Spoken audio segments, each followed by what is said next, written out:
রান্না করব এই যে শুকনো মাছ আলু বেগুন দিয়ে রান্না করব, তাই আলু বেগুন কেটে নিয়েছি। আর এই যে এটা হচ্ছে সেই সোনা কাটা, হ্যাঁ ওইটাকে রান্না করব, আদা রসুন দিয়ে কষিয়ে রান্না করব। মাছগুলো ভেজে নিয়েছি, এবার তরকারিটা করব। আলুটা লাল লাল করে ভেজে নিয়েছি, এবার পেঁয়াজ আদার পেস্টটা দিয়ে দেবো।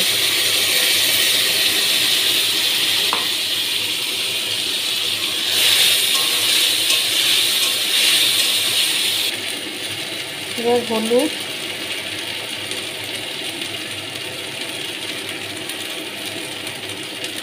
লবণ, লঙ্কার গুঁড়ো দিয়ে দেবো।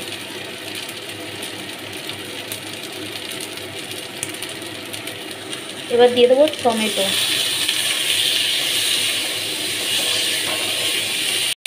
মশলাটা কষিয়ে নিয়েছি, এবার ভেজে রাখা মাছগুলো দেবো, দিয়ে ভালো করে কষিয়ে জল দেবো। এবার দিয়ে দেবো গরম মশলা।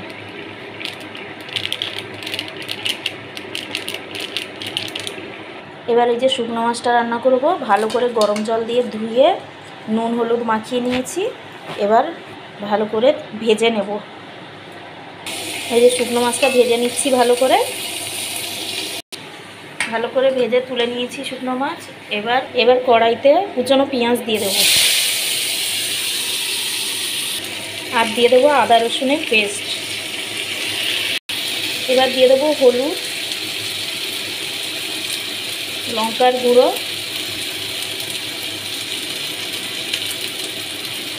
আর লবণ।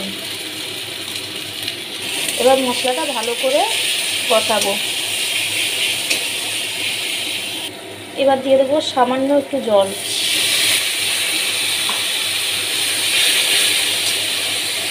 এবার কেটে রাখা আলু বেগুন দিয়ে দেবো।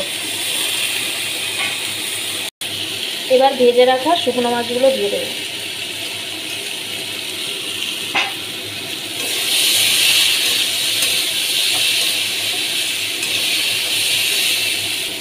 তরকারিটা কষানো হয়ে গেছে, এবার একদম অল্প একটু জল দিয়ে ঢাকা দিয়ে দেবো, গ্যাসটা কমিয়ে দেবো।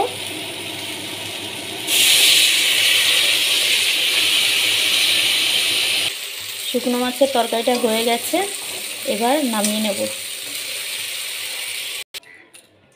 শুকনো মাছের তরকারিটা হয়ে গেছে, দেখো কত সুন্দর।